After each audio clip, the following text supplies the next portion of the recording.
Hi, this is Bob Papa, voice of the New York Football Giants, and this is the Big Blue UK and Ireland podcast.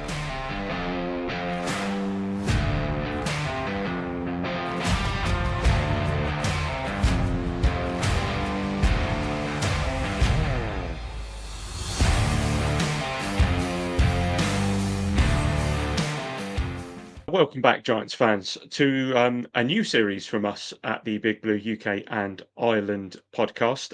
And please welcome for the debut episode of this series from Mundo NFL, the Spanish Bowl, and Zona Gigantes, our friend Ruben Vargas. How you doing? Hey Dan, it's a pleasure to be here with all the UK and Irish fans and try to talk a little bit about how this Giants gonna look this year. And it's always nice to chat with you guys and have a good time talking about our team.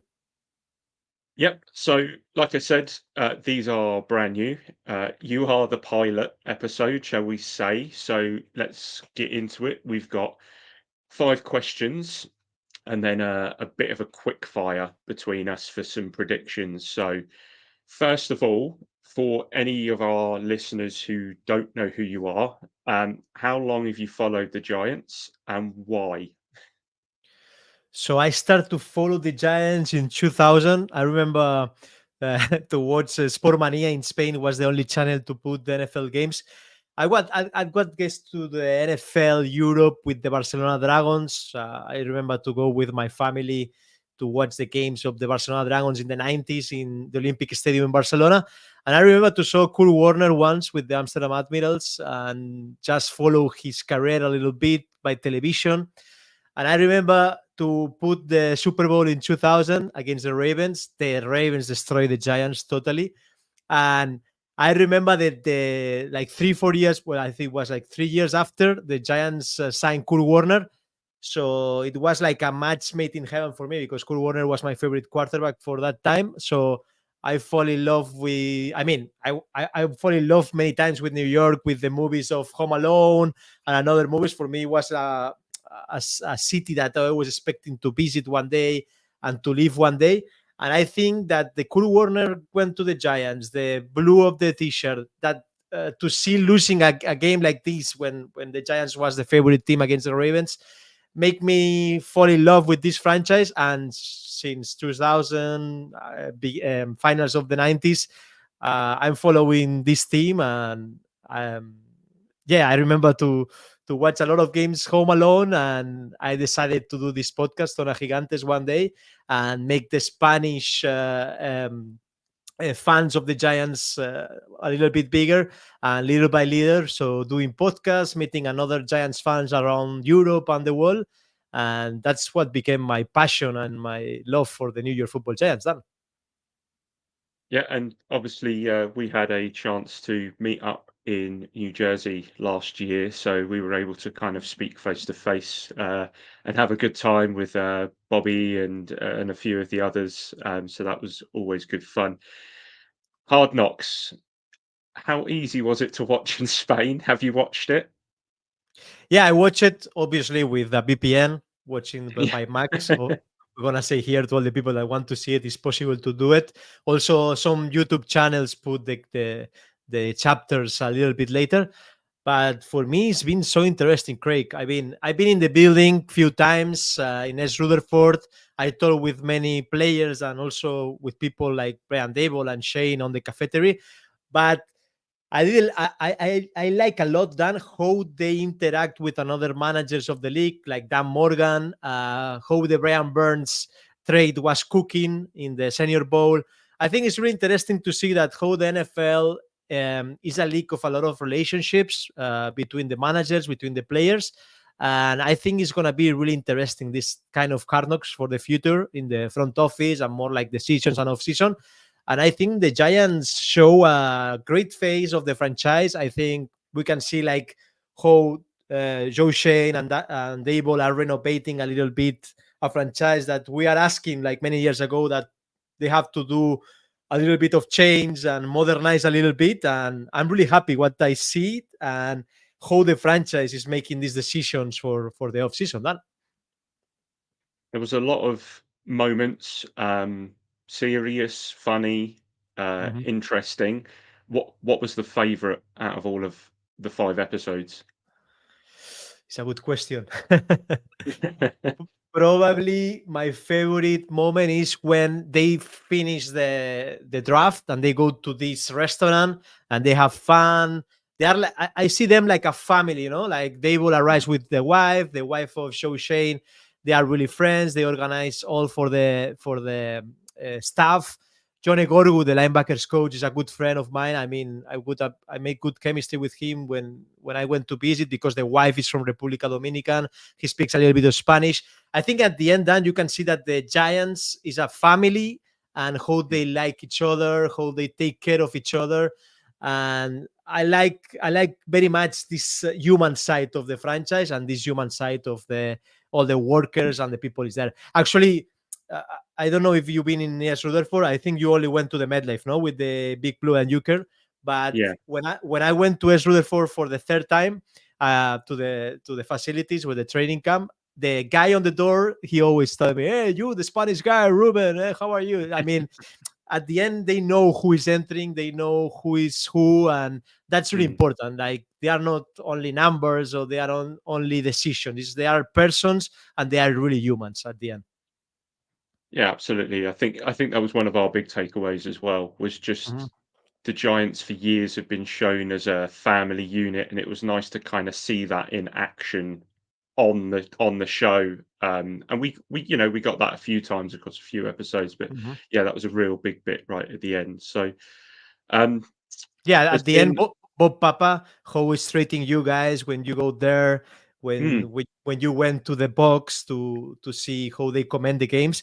At the end, mm, Bob Papa is a clear example that how the Giants wanna be with the people that they are coming home, they are coming to the MedLife or to the S. Rutherford. I think they are really hospitality, and from the woman that is cleaning the office, that is a Ecuadorian woman. I was talking with her. She speaks mm. Spanish. She is always saying, I'm like a man for the players. They're treating me so good until John Mara, that is a crossing of you in the cafeteria and is saying, hello, nice to meet you, or Eli Manning. At the end, I think that's the most important in a franchise, and the Giants have a big human family in that aspect. Yeah. So if we switch up to kind of this season, lots of change, lots of new coaches, lots of new players. And then we were speaking before about the intensity of that practice with the Mhm. Lions last week. Um, and we've said that's been missing. It's really been missing from the identity for the last few years. What do you think the identity is of the Giants this year? I think it's grit. It's one of the uh, words that they're using this season. A lot of fight dogs, like the Americans say. They make a lot of effort in that. And I think when the insiders like Art Stapleton, like Pat Leonard, good friends of us, like the Jordan Rannan, they are saying in 12 years covering the team, they didn't show that intensity, they didn't show that fight from the team. It means a lot, especially with a team like the Detroit Lions, that they've been in the NFC Championship, that they're gonna be also hard with a coach like Dan Campbell. For me, it's amazing. I mean, if you saw the practices, all the video clips that we saw on Twitter or Instagram or from the insiders, it's been amazing. The Mm, the intensity, that the grit, that all the effort they put on the field every time. And I can see many players want to do the roster of 53. For example, in the position of running back, we want to have a lot of players that they can enter on the three running backs of the team. Turbo Miller is playing so good, all the new additions as well. I mean, it's a lot of competition, a lot of fight, and I think at the end we're gonna see a Giants that they're gonna fight more and they're gonna be more competitive. Especially, I was talking with Bobby in Talking Giants like 2 weeks ago when they invite me, that you put a playmaker on attack and a playmaker in defense. I mean, you put Brian Burns and you put Malik Neighbors, and they're gonna be probably the best player. I mean, if Andrew Thomas and Dexter allow that they're gonna make the difference on that. And I think it's really important what the moves of Giants make with Joe Shane and the intensity they're putting in every practice to arrive in September with the mentality and with the aggressive to play football games in the NFL. So you've named two there in Burns and Neighbours who are going to be big additions in the terms of that identity for the Giants this year. Who do you think is an under the radar pickup from the draft and free agency that will also make a big impact this year? I think Tyler Nubin is gonna be a really good player. I mean, when you saw the first game of the preseason and you see the practices, he's everywhere. I mean, with McKinney, maybe we had better coverage, so it was a safety that was like more like a eye hawk. But Tyler Nubin could be this safety, this total safety that make better the player next to them. And I think when somebody is the captain of university like Minnesota, is making a lot of interception, the record of the college, and I think it was a need because after McKinney leaving, so we didn't have an alpha male playing the position of the safety. Could be this safety that elevates all the secondary, especially Deontay Banks and other players, and Isaiah Simmons playing in that position of Robert. I think Tyler Nubin could be a really good addition that nobody expect that much, but could be a great player for the New York Football Giants. And as we saw in Hard Knocks, he was a pivot player, Mhm. essentially. We looked at cornerbacks, at somebody to go opposite Banks and pivoted to Nubin, but by all accounts, very highly regarded, Tyler Nubin. Right, prediction comes in a bit, so no prediction, but expectations and hopes for the season. I told to Bobby on Talking Giants, I want a competitive team. I don't want to see a games like, I mean, we had really bad luck on the week one against Dallas last year. I was there in the stadium with the Spanish radio team. I mean, a lot of injuries, was raining game, but I think we want to see a team also in Munich. We're gonna be all there. Many people that is listening to us that competes every game and is next to the result in the end of the game. And for me, that's the most important. I mean, you can lose for a field goal, you can lose for one touchdown, but in the end, be there all the game and try to win every game possible. And for me, these Giants gonna try to do that, to be more competitive, to be more in the games, and don't lose too big difference on the results. And I expect that for the Giants, like we saw on the practices with the Lions, more grit, more aggressive, and more big plays, especially adding players like Malik Neighbors, like Brian Burns, big plays in defense and big plays in attack that we don't saw that much in attack, that kind of plays. And that's why Brian Dable is going to be the play caller this season. He wants to make more show, more big plays, and be more explosive in attack. And I think this is going to be the key to watch the Giants different this year, and it's going to make more happy all the fans around the world. Yeah, and we've shown it.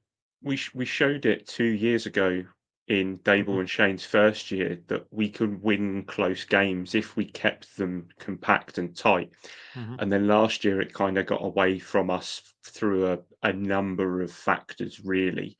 So it would be nice to see us actually, yeah, keep some games close because the blowouts. I mean, we were in a casino in Birmingham week one last year at 1 a.m. and it was tough, very tough.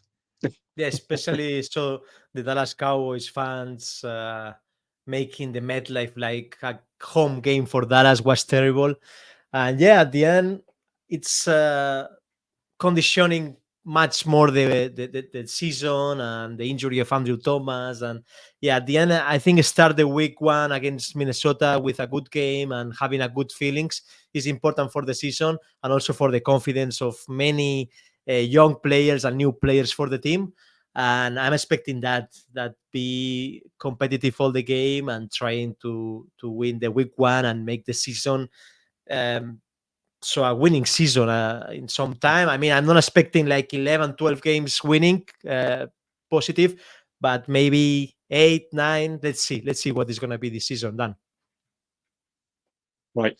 Let's do a few predictions. We'll do this with every person that we interview, regardless of UK fan, someone like yourself who's a content creator. We're going to try and get some beat writers on and maybe more. So we'll keep an eye. But most valuable giant on offense.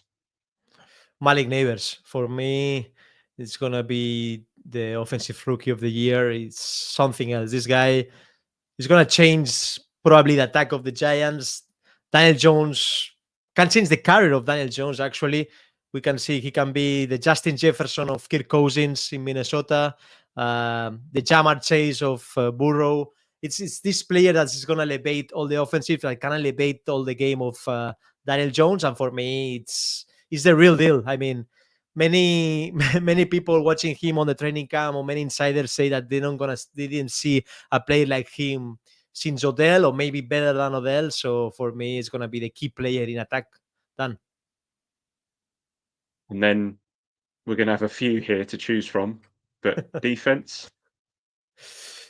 So defense, I mean, Dexter is Dexter. He's gonna be good, but I think Kayvon can grow up so much this year because Brian Burns is gonna be in the other side. Brian Burns is so fair in this league, can have these double teams on him. So I think Kayvon maybe is gonna feel more free to go on the other edge rush.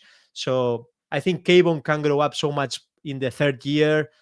Second year was so good with a lot of sacks, but I think Kayvon getting the mentality next to Brian Burns and being a little bit more free of pressure than not be this alpha male on the edge rush could be the defense player of the year. Yeah, absolutely agree. I think Avon's ability will really shine with the pressure kind of being downgraded a little bit on him. Sack numbers were really good last year. Pressure numbers maybe not quite where he wanted, and that will be the difference. He's a very good closer. Let's get him more opportunities to close.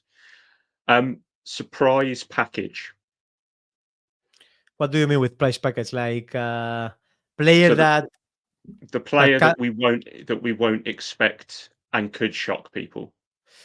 So what I see from the training camps, Elijah Chatman, the defensive tackle, and also, yeah, I think Elijah Chatman could be a good addition next to Dexter Lawrence because he have a big motor. He could be this kind of player, like that is a little bit undersized, no, but he can generate a lot of pressures next to Dexter, and who could be the underdog, no, there. And I think the second defensive tackle, the position is not like so clear yet. So we will see. We saw last week with the Detroit Lions, he played so good. He have, I think, 2 sacks or something like that. A lot of pressures. So I think Elijah Chatman could be this player that make the roster and start to have some plays and big plays on the games. So you said 9 or 8 wins. Yes. What will the record be? See if you can take a punt. I don't like to do these predictions, but 9-8. Let's see. Yep. So I 9, think 9 it's and 8. yeah. I think it's possible. I mean, but I hope it's gonna be better. But I think realistic 9-8. Perfect. So there we go. That's our quick fire question and answer session with Ruben. All done. Thank you very, very much for joining. Just before you go, just let everyone know where they can find you and your work. So you can follow me here in Ruben F. Vargas in Instagram, on Twitter. I'm doing a lot of content for Mundo NFL, that is the official Spanish outlet of the NFL. Starting to do more things with the league. Yeah, I'm in Zona Gigantes also. If somebody speaking Spanish on the UK or Ireland, we have this fantastic page of Zona Gigantes with my friend Alex. And yeah, I'm in Spanish Bowl as well, the biggest web page in Spain, creating a little bit of content as well. I don't have a lot of time now because I'm 100% with the NFL, but yeah, happy to connect with all the Giants fans around the world, and hope to see you, many ones of you, in Munich. It's going to be a big celebration for all the European fans and international fans, and yeah, let's follow each other and have fun with this season that is about to start in few weeks. So happy to is back. Absolutely. Ruben, you were one of the first proper content creators to help out this show. So we're really happy that you're the kind of first of our interview series. For all the fans out there, we hope you've enjoyed the episode. Please make sure you like, subscribe, all that lovely stuff. Our social links are in the description of this video. And as Ruben said, follow him at Ruben F. Vargas.